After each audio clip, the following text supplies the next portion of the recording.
नमस्कार, मैं हूं श्रेया आर्या और आप देख रहे हैं इंडिया न्यूज स्पोर्ट्स। मेरे साथ है ओम और आज एक ऐसी घटना घट गई है जिसके बारे में किसी ने शायद कभी अंदाजा नहीं लगाया होगा, क्योंकि इंग्लैंड और न्यूजीलैंड के बीच टेस्ट मैच हो रहा है और पहली बार ऐसा देखा गया है कि टेस्ट मैच में किसी कप्तान ने टॉस के वक्त अपना कोट उतार दिया और बेन स्टोक्स ने अपनी कप्तानी के पहले ही मैच में ऐसा किया है। तो मैं और ओम आपके पास आए हैं और इसके पीछे की वजह क्या है उस पर चर्चा करेंगे। तो ओम, ऐसा हमने पहली बार देखा है और बेन स्टोक्स पहली बार कप्तानी कर रहे हैं इंग्लैंड के लिए और पहले ही मैच में इस तरह की चीज़ें निकलकर सामने आ रही हैं कि बेन स्टोक्स ने कोट उतार दी। जबकि दूसरी तरफ हमने देखा है कि केन विलियमसन ने वो जो टेस्ट में टॉस के वक्त कप्तान कोट लेकर आता है, उसे पहन कर आता है, वो उनके पास थी, लेकिन बेन स्टोक्स ने नहीं पहन रखी थी। बिल्कुल, ये टेस्ट क्रिकेट के इतिहास में हमने पहली बार देखा है। ये हम कहेंगे क्या रिवाज बदलना चाहते हैं बेन स्टोक्स, कि एक नया ट्रेंड लेकर आते हैं कि अब एक नया फैशन, जैसे कि हम देखते हैं कि आते कि हर चीज़ नए नए से बल्ले से टॉस होने लगे हैं। अब ऐसी एक बिना कोट के जो टेस्ट क्रिकेट का एक जो चला आ रहा है, एक रिवाज चला आ रहा है, क्या वो चेंज करने की कोशिश गई है? जी नहीं, ऐसा कुछ नहीं है।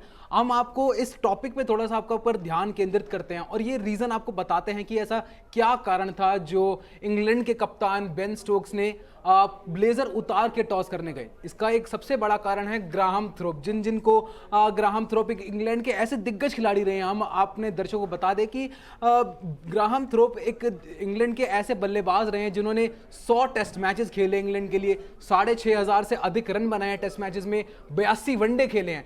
तो एक दिग्गज क्रिकेटर रहे हैं ग्राहम थ्रोप। इनका काफ़ी अभी एक बुरा टाइम चल रहा है, ये काफ़ी बीमार हैं और हॉस्पिटलाइज हैं। तो इनके फैमिली को सपोर्ट करने के लिए और इनको ट्रिब्यूट देने के लिए एक ऐसा कदम यहाँ पे इंग्लैंड के कप्तान बेन स्टोक्स ने उठाया है। बिल्कुल, जो बेन स्टोक्स इस तरह से मैदान पर आए और टेस्ट की जैकेट उनके ऊपर नहीं थी तो उसे देखकर सभी हैरान हो गए थे। लेकिन बेन स्टोक्स ने बताया कि उनके ग्राहम थोप की फैमिली से बात हुई है, उनकी वाइफ अमांडा से बात हुई है और उन्होंने बातचीत में बताया है कि फिलहाल के लिए ग्राहम थोप की हालात बिल्कुल भी सही नहीं है। इसीलिए उनकी फैमिली, उनके बच्चे और उनकी वाइफ को सपोर्ट देने के लिए ग्राहम थोप ने यहाँ पर ये कदम बेन स्टोक्स ने यहाँ पर ये कदम उठाया है कि वो इस बार जैकेट के साथ नहीं आए हैं और उन्होंने अपनी जो जर्सी बनवाई थी ओम इस मैच के लिए, टॉस के लिए, वो भी स्पेशल जर्सी थी जहां पे थ्रोप लिखा हुआ था पीछे और थ्रोप का जो नंबर है 564, उनके कैप का जो नंबर हुआ करता था जब थ्रोप मैदान पर उतरा करते थे खेलने के लिए, उन्होंने वो नंबर भी अपनी जर्सी पर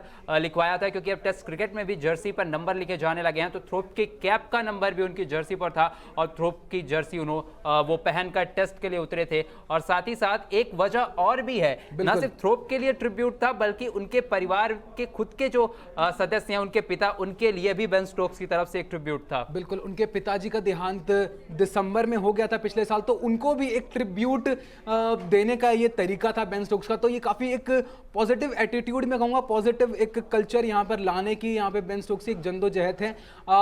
जो इतने दिग्गज क्रिकेटर है ग्राहम थ्रोप और उनकी वाइफ, जो उनकी पूरी फैमिली है, उनको एक सपोर्ट देने के लिए एक यहाँ पर कोशिश थी इंग्लैंड के कप्तान बेन स्टोक्स की। बिल्कुल, और ग्राहम थोप के बारे में अगर ओम थोड़ी सी बातचीत करें तो इससे पहले वो असिस्टेंट कोच हुआ करते थे और इंग्लैंड टीम के। लेकिन जब एशियज में, इस बार के एशियज में इंग्लैंड को हार मिली, 4-0 से हार हुई, तो इंग्लैंड में बहुत सी चीज़ें चेंज की गई, मैनेजमेंट में, स्टाफ में काफ़ी चीज़ें इंग्लैंड के खेमे में चेंज हुई हैं। उसके बाद फरवरी में ग्राहम थोप को इस पोजीशन से हटा दिया गया, इंग्लैंड के असिस्टेंट कोच की पोजीशन से, जिसके बाद मार्च में वो अफगानिस्तान क्रिकेट टीम के हेड कोच अपॉइंट हुए थे। लेकिन उसके बाद बीमार पड़ने के कारण वो फिलहाल तो क्रिकेट के मैदान से दूर हैं और मेरी बेन स्टोक्स क्या, मेरी, ओम और हम सब की यही कामना है कि एक बार फिर से 53 वर्षीय थ्रोप फिट हो जाएं और क्रिकेट के मैदान पर हमें वापस दिखने लगे, बतौर कोच हमें एक बार फिर से वो देखने को मिले। बिल्कुल, फिलहाल इस वीडियो में इतना ही। इंडियन स्पोर्ट्स के पेज को लाइक करें, शेयर करिए और सब्सक्राइब करना ना भूलिए। धन्यवाद।